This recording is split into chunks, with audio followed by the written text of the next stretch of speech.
Imagine this. You spend years sculpting your body, accumulating wealth, mastering charm, yet something remains elusive.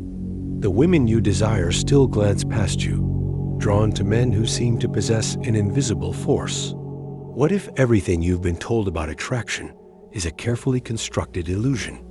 What if the deepest manipulation techniques in psychology have convinced you to chase hollow symbols of power, while the untold, unique truth lies buried beneath societal conditioning? The unsettling paradox? The more you strive to be attractive, the more you betray your true magnetism. Nietzsche warned of this, that modernity twists desire into performance. So here's the great question. What do women and the world truly fear in a man who has uncovered this secret? The answer will unravel everything. The truth is buried beneath layers of collective fear, fear of the man who refuses to perform. Carl Jung called it the shadow, the raw, unfiltered self-society demands you suppress. Nietzsche saw it as the will to power, not over others, but over one's own illusions. Modern dating preys on insecurity, conditioning men to seek validation rather than mastery. But why? Because a man who awakens to his true nature cannot be controlled.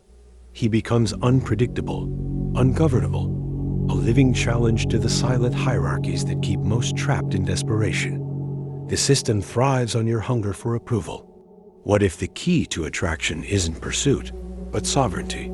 This silent war of illusions breeds hollow men, men who posture instead of being, who perform instead of commanding. Like puppets, they dance to invisible strings, the dopamine hit of a match, the fleeting high of external validation. But beneath the surface, resentment grows. Neurologically, we're wired to crave authenticity. Mirror neurons fire with primal intensity when encountering a man unshaken by pretense. Yet culture conditions obsession with surfaces, aesthetics without essence, charm without depth. The result? A world where men compete in arenas designed to keep them starving, while the prize belongs to those who refuse to play. The escape begins with a single act of defiance against the roles you've been assigned, the desires you've been programmed to chase. Schopenhauer saw it first. True power emerges when you cease to beg for love and instead become its source. This is not arrogance, but alignment, a shift from seeking approval to radiating an unshakable internal order. History's most magnetic men shared one trait: indifference to persuasion. They mastered the art of presence, not performance.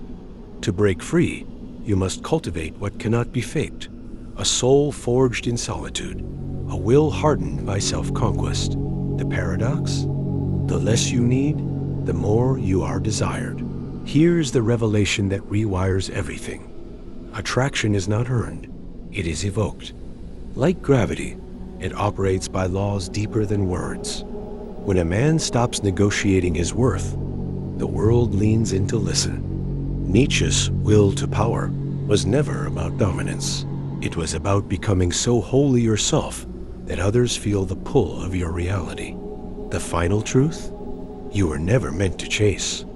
You were meant to compel, not by force, but by the terrifying completeness of a man who has looked into the abyss and found himself staring back.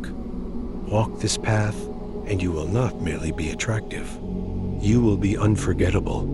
Now, will you shrink from this truth or wear it like a crown? The choice defines your life.